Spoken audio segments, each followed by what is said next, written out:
here at the end of Challenge Wanaka with Braden Currie, and he's what have you got in your hand there, Braden? I got some. It actually looks like a bit of an Australian kind of collar. Jay. I didn't know eucalypt was a native for New Zealand, but some gum nuts. You'll claim it though, so that means you won. Yeah, won. Nice to win at home and they'll have to actually take the flowers home, you know. Yeah, good. Put them on the mantle. Yeah, nice. So talk me through your race. How were you feeling this morning, lining up on the start line?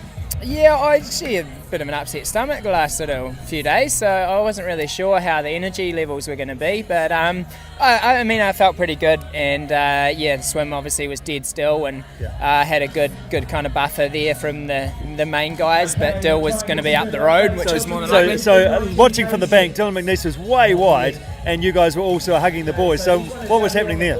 Yeah, it was obviously Dill's strategy. He doesn't want likes of me to get on his feet, because he knows once I'm on his feet I probably won't get off them, so it was a bit of a drag race for me and Dill. I was always breathing to my right and I could see him.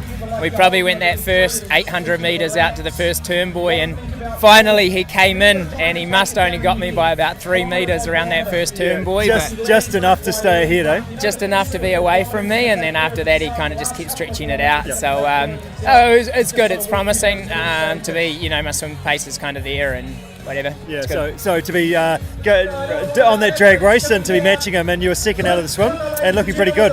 Yeah, second out of the water, and feeling pretty good, and maybe a minute buffer to the other guys, I think. Yeah, good. So on the bike, how was your transition? You're usually pretty quick through the transitions. Yeah, transition was pretty good, but I knew it was going to be cold, so I put socks on. Okay. Yeah. I was like, if anything's going to get really cold and I need to do it later on, then having socks on might give me a bit of a warmth. Okay. Yeah.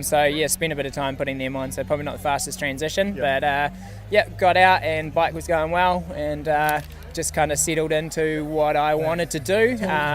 New 20 metre draft rule here for the pros, so I kind of knew that it's each their own at the end of the day, so it's quite cool that you can just race your own race more, because you don't have to look around and see what others are doing quite so much. Yeah, exactly, and a lot of the time you'll get past someone and you'll look back 10, 20 minutes later and they're still right there, there's 12 metres is a big draft, so 20 metres really splits it up pretty quick, and you definitely ride your own race. Yeah, nice. So you got past a couple of times on the bike. Where did that happen?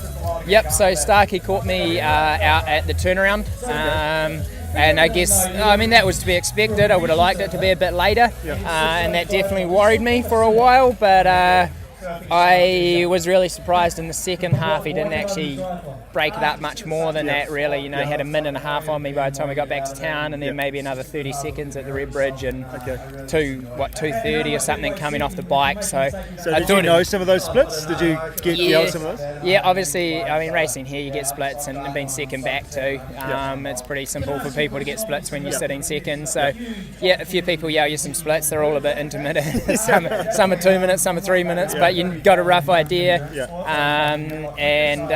I thought it was pretty good in the end. Nice. And did you ride to power? How do you ride on the way out to Glendhu Bay especially? How do you do that? How do you approach it? Yeah, you can't help the fluctuations within power on out to Glendhu Bay. So to be honest, my power meter didn't work today. Again, it's a really common occurrence actually, because it works every training session. Or do you just switch it off? There's an on and off mode. Have you tried that? On and off mode. No, to be honest, I really wanted to race with power today, because I really wanted to set a top end and then set an average, and that was the whole race plan, was to set my top end kind of limit for Taupo. Yeah, well, for Taupo and just for racing in general, and just see how that went for consistency. It was all going last night, and then this morning it didn't work, so I just kind of raced to how I felt, and I knew Starkey would ride away from me. I wasn't going to spend my cookies to try and stick with him. It wasn't a point, it was good. So you tried to keep it as even as you can basically on the bike? Yep, definitely, as even as I can. I know my riding's got better in the back half and on the flatter stuff too, so I had a bit of confidence that as long as I just kept my own work ethic up, that I'd get there. Yeah, nice. So transition then on the run, how'd you feel coming off the bike?